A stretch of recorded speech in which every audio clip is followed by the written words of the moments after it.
Mga kapatid, ang mabuting balita ng Panginoon. Pinupuri ka namin, Panginoong Hesukristo. Kagabi may dumating akong bisita at sabi niya, Father, tulungan mo naman akong maghanap ng mga mag-asawa. Sabi ko, para saan yung mga mag-asawa? Para po sa marriage encounter. No? Sabi ko, sige, isulat mo na lang sa papel yung mga sasabihin ko sa iyong pangalan. At sabi niya, Father, kahit po mga 3 lang. No? Tapos nung nagsusulat siya sa papel, sabi, Father, nakakasampu na po tayo na naisusulat. No? At hanggang sa umabot ng 20 ang naisulat naming mga mag-asawa na po pwedeng mag-marriage encounter or ME. Pero sabi ko, iyan, lalapitan pa lang natin isa-isa. Depende kung sasagot sila. Kung minsan, aanyayahan mo, pero aayaw naman. Baka out of 20, baka ang makuha mo lang ay 3. Pero at least, inanyayahan natin sila. Pero habang nag-iisip ako ng pangalan, habang dinidikta ko sa kanya, may mga naiisip akong pangalan na sabi niya, ay, wala na po yung asawa kasi pumanaw na. Maaring, sabi ko po, pwede nating sabihin, sana mag-ME kayo, sana mag-marriage encounter kayo. Kasi papaano kung dumating sa panahon na wala na pala yung kabiyak mo, wala na pala yung asawa mo, at pumanaw na. Sana nga sa buhay natin, lagi nating iisipin na ito'y hiram lamang, sandali lamang, at sikapin natin na ito'y ilaan sa mabuti at sa banal, sa tama at hindi sa kasalanan.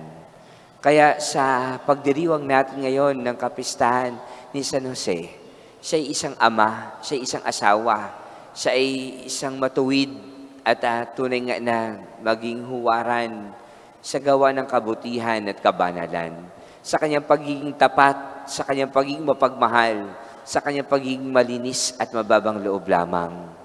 Tunay nga na sa mga ama, sa panahon natin ngayon, lagi natin silang akayin, lagi natin silang dalhin sa mabuting gawain, sa kabanalan. Lagi natin silang isama sa ating pagpapakabanal. Kasi kung minsan, tayo'y nagpapakabanal, pero mayroon tayong nakakalimutan na isama, na dalhin sa kabutihan at kabanalan. Patuloy na sa buhay na mag-asawa, hindi po pwede kang kumilos na nag-iisa. Dapat kasama mo ang iyong kabiyak. Dapat pareho kayong magkatuwang. Dapat pareho kayong magkasama na sa isang hangarin, sa isang misyon, sa isang gawain, sa paglilingkod, sa pagsunod, sa pakikinig ng salita ng Diyos, upang higit pang maging mabunga ang buhay pananampalataya. Kaya hindi tayo magsasawa, hindi tayo hihinto para gisingin, para buhayin, para pag-alabin muli sa puso ng bawat isa ang pagmamahal, ang pagpapatawad, ang pagkakasundo, ang pagkakaisa. Hindi tayo magtanim ng galit, hindi tayo maghiganti, hindi tayo lagi na lang nakasimangot at nakaangal sa mga asawa na kung saan para bagang itinuturing na natin silang parang kaaway at parang hindi natin minamahal.